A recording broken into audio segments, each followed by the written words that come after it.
લીધો છે કેમ કે આ વરસાદમાં ચાય પીને મજા આવે, સુસ્તી નીકળી જાય, એનર્જી. અને અહીંયા મેં ગોપ્રો માઉન્ટ કરી લીધો છે હેલ્મેટમાં. સૃષ્ટિ કે જન્મ સે ભી પહેલે તેરા વાસ થા. અને પપ્પાના 5 જ્યોતિર્લિંગ થઈ ગયા છે. પાર્થ, તારા કેટલા જ્યોતિર્લિંગ થયા? મારા 4. કયા કયા? साल माझी पाठी बोटायला वहिनीला आपला तो मार खाला मोत्या तो हार. अरे वा.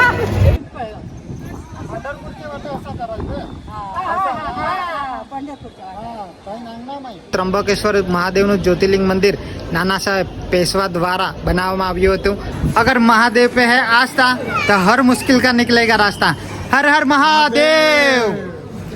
Welcome back to new vlog. તો આજે અમે પહોંચી ગયા છે ત્રંબકેશ્વર મહાદેવ મંદિરે અને અમે ઘરથી નીકળ્યા હતા. તો અત્યારે વાગી રહ્યા છે 4 સવારના અને મારા સાથે છે પાર્થ, સંજુ ઘરમાં છે અને પપ્પા બાજુ રેડી થાય છે. તો ચાલો અત્યારે નીકળે ફટાફટ ત્રંબકેશ્વર માટે. તો અત્યારે અમે પહોંચી ગયા છે સુથારપાડામાં અને જે કામ માટે અમે બ્રેક લીધો હતો એ કામ અમે કરી લીધું છે. લગભગ અમે 4:10 નીકળ્યા હતા અને અત્યારે 5:30 થયા છે, એટલે 1.5 કલાકના આસપાસ નીકળી ગયા છે. અહીંયા સુધી તો અમે જોયેલું હતું, એમ પણ જોયેલું જ છે, પણ 2-3 વાર હું ત્રંબકેશ્વર જઈ ચૂક્યો છું. પણ અત્યારે મારું છે લોકેશન મારવાનું. તો અત્યારે હું મોબાઈલ હોલ્ડર લાવ્યો છું, એના પર આપણું લોકેશન લાગી જશે. તો અહીંયાથી અમે હર્ષોલનું લોકેશન મારી દીધું છે અને હર્ષોલનું લોકેશન બતાવી રહ્યું છે 31 કિલોમીટર. તો અત્યારે થયા છે 6:45 અને અમે પહોંચી ગયા છે હર્ષોલ ગામમાં. અહીંયા ચાય પીવા માટે બ્રેક લીધો છે કેમ કે આ વરસાદમાં ચાય પીને મજા આવે, સુસ્તી નીકળી જાય, એનર્જી. તો અત્યારે અમે પહોંચી ગયા છે વાઘેરા ઘાટ પર, હર્ષુલથી 3-4 કિલોમીટર આગળ. અને મારા પપ્પા અને પાર્થ, સંજુ. અને અહીંયા મેં ગોપ્રો માઉન્ટ કરી લીધું છે હેલ્મેટમાં. હવે થશે ચાલો મોટો વ્લોગ. તો ચાલો ત્યારે મળીએ હવે આપણે બાઇક પર. તો અહીંયા મારા પપ્પા બેસી ગયા છે પાર્થ જોડે. હવે ઘાટ ચાલુ થવાના છે અહીંયાથી. ચાલો ત્યારે નીકળીએ. હર હર મહાદેવ, જય શ્રી કૃષ્ણ, રાધે રાધે. અને વાઘેરા ઘાટ લગભગ મેં 3 થી 4 વર્ષ પહેલાં આવ્યો હતો, જ્યારે અમે અજંતા એલોરા અને ત્રંબકેશ્વર આવ્યા હતા. શનિદેવ પણ ગયા હતા અને મારા જોડે હતા મારા મિત્ર ઉમેશ, નલિન, વિમલ અને કૌતિક. ત્યારે અમે સ્વિફ્ટ ગાડી લઈને આવ્યા હતા. ત્યારે પણ આ બાજુ એટલો ધોધમાર વરસાદ હતો કે જેના કારણે આ રસ્તો દેખાતો ન હતો. એકવાર તો મેં લગભગ ડરી ગયા હતા કે આ રસ્તો પૂરેપૂરો બ્લોક છે. અને આ રસ્તો અત્યારે પાકો બન્યો છે, ત્યારે રસ્તો એ કાચો જ હતો, એટલે ધુમ્મસના કારણે અમને આગળનો રસ્તો દેખાય જ નહીં. તો એવું થયું એકવાર તો કે આગળ રસ્તો જ નથી, અહીંયા જ પૂરો થઈ જાય છે. તો અમે રિટર્ન પાછા વળતા હતા, પણ કોઈ લોકલ ભાઈ અમને કીધું કે રસ્તો જાય છે, તમે ધીમે ધીમે જતા રહો. તો એના લીધે પછી અમે પાછા હિંમત કરીને આગળ આવ્યા હતા, કારણ કે ધોધમાર વરસાદ અને ઉપરથી ધુમ્મસ એટલે રસ્તો દેખાતો ન હતો. અહીંયાથી ત્રંબકેશ્વરનું લોકેશન બતાવી રહ્યું છે 36 મિનિટ બતાવી રહી છે અને 26 કિલોમીટર. 36 મિનિટ એટલે લગભગ આપણને 50 મિનિટ થઈ જશે ત્રંબકેશ્વર જતા મહાદેવના મંદિરે દર્શન કરવા માટે. જેમ કે મારા પપ્પાના 4 જ્યોતિર્લિંગ થઈ ચૂક્યા છે અને આ ત્રંબકેશ્વર 5મું જ્યોતિર્લિંગ છે. 12 જ્યોતિર્લિંગમાંનું 5મું જ્યોતિર્લિંગ પપ્પાનું આજે પૂરું થશે. અને સંજુનું પહેલું જ્યોતિર્લિંગ છે ત્રંબકેશ્વર. હર હર મહાદેવ દેવ. તો અમે અત્યારે એક એવા લોકેશન પર ઊભા છે જ્યાંથી ખૂબ સુંદર દ્રશ્ય દેખાય છે. લગભગ સૂરજ દેવતા દેખાવાના છે. તો વાઘેરા ઘાટથી લગભગ 3 થી 4 કિલોમીટર આગળ આવી ગયા છે અમે. અને અહીંયાથી ત્રંબકેશ્વર બતાવી રહ્યું છે 19 કિલોમીટર. બસ આજ તો છે જિંદગી. બંને બાજુ પહાડ અને ભીનો રસ્તો વરસાદવાળો. બસ આ જ જોઈએ અમને, બીજું શું જોઈએ. તો હર્ષુલવાળા રસ્તેથી અત્યારે અમે પહોંચવાના છે નાસિક હાઈવે પર. લગભગ અડધો કલાક છે હજુ પહોંચવામાં.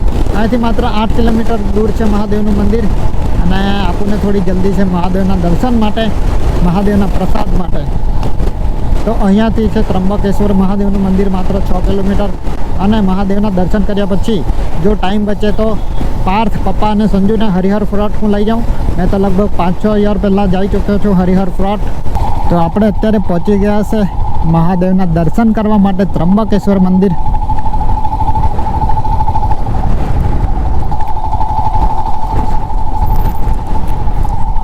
રાઈટ સાઈડ પર છે ત્રંબકેશ્વર મંદિરનું પાર્કિંગ. લાસ્ટ ટાઈમ અહીંયા આવ્યા હતા તો પોલીસવાળા હતા પણ અમને પકડ્યા નહીં હતા. Pen parking. તો પાર્કિંગમાં અમે આવી ગયા છે. આ બાજુ ગાડી મૂકીને પછી આપણે જઈએ દર્શન માટે. તો મારા મહાદેવજીના મારે દર્શન થઈ ગયા છે. તમે જોઈ શકો છો આગળ મહાદેવનું મંદિર ત્રંબકેશ્વર. सृष्टि के जन्म से भी पहले तेरा वास था, ये जग रहे या ना रहे, रहेगी तेरी आस्था. હવે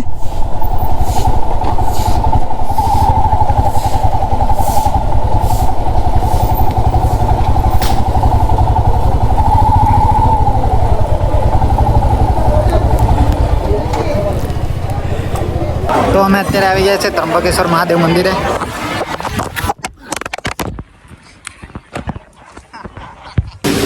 અહીંયા બધા અમે ટીકા કરી રહ્યા છે મહાદેવના.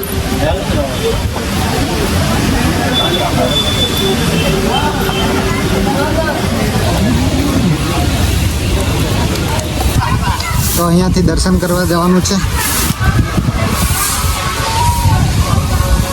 લીસું બહુ છે, પડી જશું, ધીમે ચાલજો. તો અત્યારે અમે લોકો લાઈનમાં ઉભા રહી ગયા છે ત્રંબકેશ્વર મહાદેવના મંદિરના દર્શન કરવા. જોઈ શકો છો ભીડ ખૂબ જ છે આજે. તો છે આપણા મહાદેવનું શિવલિંગ. તો લગભગ આ લાઈનમાં ઉભા રહીને અમારો કલાક વીતી ગયો છે અને દર્શન કરવા જો આપણો નંબર નથી લાગ્યો. બસ 15-20 મિનિટ હજુ બાકી છે, પછી આપણે મહાદેવના દર્શન કરી લઈશું.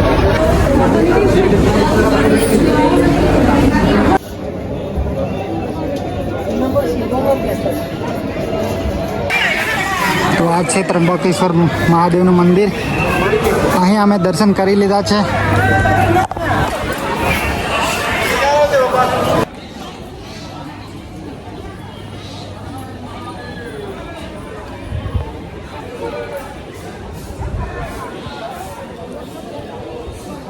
તો ત્રંબકેશ્વર મહાદેવની સ્થાપના ગૌતમ ઋષિમુનિ દ્વારા કરવામાં આવી હતી. ઘણા વર્ષોની પહેલાંની વાત છે. અહીંયા પાણીનો દુકાળ પડ્યો હતો, એટલા માટે ગૌતમ ઋષિમુનિએ ઇન્દ્રદેવની પૂજા કરી હતી અને અહીંયા પાણીની સ્થાપના કરી હતી. અને બધા ઋષિમુનિઓની પત્ની પણ એ તળાવમાં પાણી ભરવા જતી હતી અને ગૌતમ ઋષિમુનિના શિષ્ય પણ પાણી ભરવા જતા હતા. તો ત્યાં લાઈન લાગી હતી. તો ગૌતમ ઋષિમુનિની પત્ની જે હતી અહલ્યાબાઈ, એમણે કીધું કે આ શિષ્ય છે એમને પહેલાં પાણી ભરવા દેવો. તો બધા ઋષિમુનિની પત્નીએ ગૌતમ ઋષિમુનિની પત્નીનો વિરોધ કર્યો, કેમ કે એ લોકોને પાણી લાવ્યા છે એટલે એ લોકોને એવું કહે છે એમ કરીને ગૌતમ ઋષિમુનિની પત્નીનો વિરોધ કર્યો. અને બધી પત્નીએ એમના ઋષિમુનિઓને બધી ચડાવીને વાત કરી. એના કારણે બધા ઋષિમુનિઓને ગૌતમ ઋષિમુનિને દંડ આપવાનો નિશ્ચય કર્યો. એના કારણે બધા ઋષિમુનિએ ગણપતિ દાદાની તપસ્યા કરી અને ગણપતિ દાદા પ્રસન્ન થયા. તો ગણપતિ દાદાએ કીધું કે દંડ આપવામાં એનો કોઈ વાંક નથી, તો એને દંડ શું કામ. પણ બધા ઋષિમુનિની જીદ કરવાથી ગણપતિ દાદા ગાય બનીને ગૌતમ ઋષિમુનિ પાસે ગયા અને ગૌતમ ઋષિમુનિએ ગણપતિ દાદા જે ગાય બનીને ગયેલા હતા એમને ખાવાનું ખવડાવ્યાથી એ ગણપતિ દાદા એટલે કે જે ગાય બનીને ગયેલી એનું મૃત્યુ પામ્યું. તો બધા ઋષિમુનિઓ ગૌતમ ઋષિમુનિને ગૌ હત્યારો કહી દીધો. એના કારણે બધા ઋષિમુનિએ કીધું કે જો તું નિર્દોષ હોય તો આ પૃથ્વીની 3 વાર પરિક્રમા કર અથવા અહીંયા તો ગંગાને લાવીને બતાવ. તો ગૌતમ ઋષિમુનિએ મહાદેવની કઠોર તપસ્યા કરીને મહાદેવને પ્રસન્ન કર્યા અને ગૌતમ ઋષિમુનિએ કીધું કે મને ગૌ હત્યાથી મુક્ત કરાવો, મારા પર ગૌ હત્યાનો આરોપ લાગ્યો છે. તો મહાદેવે કીધું કે તમારો કોઈ વાંક નથી, તમે નિર્દોષ છો. વાંક તો બીજા ઋષિમુનિઓનો છે જે તમને ખોટા આરોપ લગાવ્યો છે તમારા પર ગૌ હત્યાનો. અને બીજા ઋષિમુનિએ એમ પણ કીધું હતું કે અહીંયા ગંગાને લાવી બતાવો. તો એ વરદાન ગૌતમ ઋષિમુનિએ મહાદેવ પર માંગ્યું અને ગંગાને પ્રગટ કરી. પણ ગંગા નદીની પણ એક શરત હતી કે આમાં જો ભગવાન શંકર અહીંયા કાયમ માટે વાસ કરશે તો જ હું અહીંયા આવીશ. તો એના કારણે અહીંયા શંકર ભગવાનની જ્યોતિર્લિંગની સ્થાપના થઈ અને અહીંયા ગંગા નદી એ ગોદાવરી નામે ઓળખાય છે. અને એ વિશ્વમાં એક જ નદી એવી છે, બીજી બાકીની નદી પશ્ચિમ તરફ વહે છે અને આ નદી પૂર્વ તરફ વહે છે. તો બસ આ જ સ્ટોરી છે આપણા મહાદેવની. હર હર મહાદેવ. તો એમ તો ત્રંબકેશ્વર દર્શન કરવા માટે મેં આગળ પણ આવી ચૂક્યો હતો, પણ મારે પપ્પાનું આ ત્રંબકેશ્વર જ્યોતિર્લિંગ દર્શન કરવાનું બાકી હતું અને પપ્પાના 5 જ્યોતિર્લિંગ થઈ ગયા છે. પહેલું સોમનાથ, બીજું નાગેશ્વર, ત્રીજું કેદારનાથ, ભીમાશંકર અને ત્રંબકેશ્વર. અને પાર્થ તારે કેટલા જ્યોતિર્લિંગ થયા? મારા 4 કયા કયા? રામેશ્વરમ, કેદારનાથ, મલ્લિકાર્જુન અને ત્રંબકેશ્વર. હા, અને સંજુનું પણ આ પહેલું જ્યોતિર્લિંગ છે.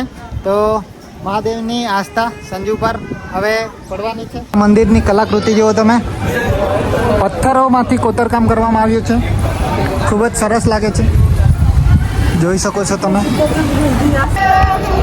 તો અત્યારે બધા અહીંયા માસી લોકો નૃત્ય કરી રહ્યા છે.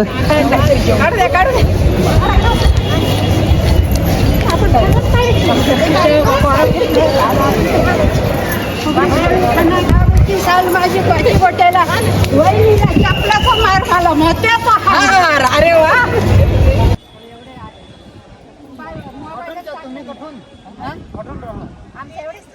बसून पिंपळ पंढरपूरच्या